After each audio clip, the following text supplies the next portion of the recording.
My name is Darren Lindsay. I'm a firearms instructor.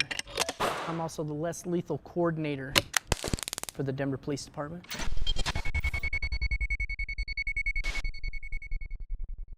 Less lethal, pretty much the name just explains, it's some other form of way to gain compliance from subjects where we don't have to go all the way to lethal force.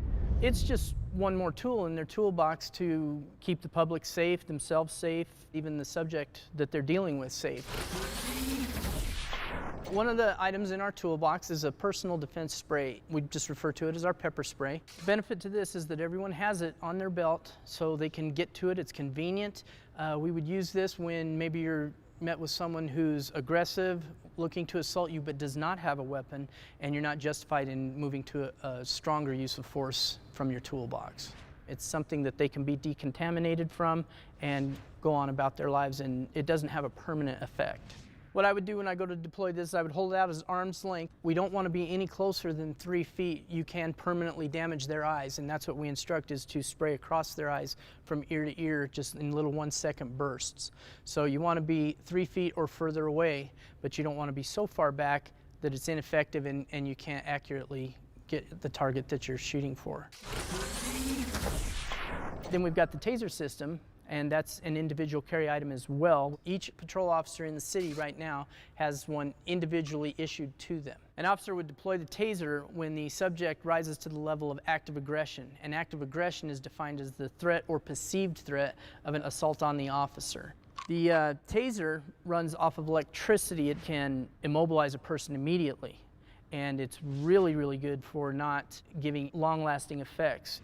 The taser cartridge that we use has 25-foot wires connected to the probes.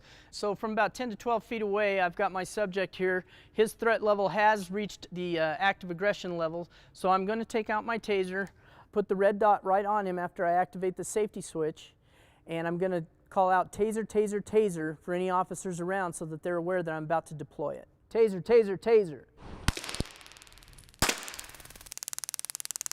Taser, taser, taser. The way that we train is that you don't ever deploy less lethal unless you've got another officer there to cover you. When the taser was deployed and the person was incapacitated, they would come up and actually take that person into custody. Another tool in the toolbox that we use is the 40 millimeter. This is a multi-launcher. 40 millimeter helps us with distance. It projects this foam baton. It's a little black rubber baton. It goes out about as fast as a professional baseball pitcher, about 90 to 100 miles an hour. It will leave bruising, possibly some welts. It should incapacitate a person or make them stop doing whatever they're doing, but it gives us the advantage of being further away versus the pepper spray and the taser.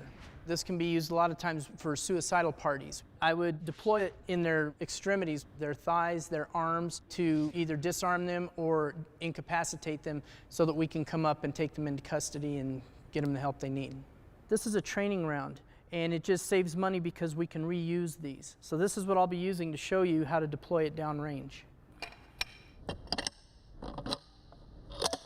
I'd come up on target, take the safety off, and then shoot.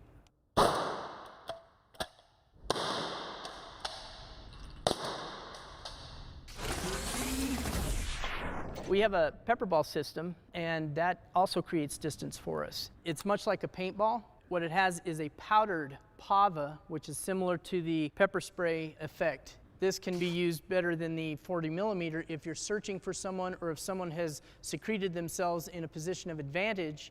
We can deploy the pepper balls into that area, and just the powder itself will activate and make them come out. We've had it where we've been searching for a suspect for whatever reason, say down an alley, and we believe that he might be in a dumpster. It's not safe for us to look into the dumpster or reach into the dumpster, but what we can do is deploy the pepper balls into the dumpster, creating that fog in there, and when it activates, it'll cause him to come out and surrender.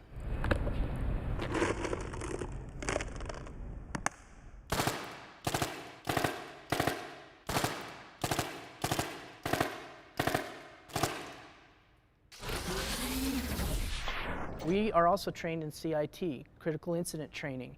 We are trained now better than ever to be able to identify schizophrenia, dementia, people who are bipolar, those types of things, and ask the appropriate questions. Are you on medication? Those types of things, because when you realize that somebody may not be acting the way that you want them to act, we're finding out now oftentimes it's not because they're aggressive or that they're intending to hurt anyone, it's because they have another issue that can be dealt with without even deploying any of these less lethal systems.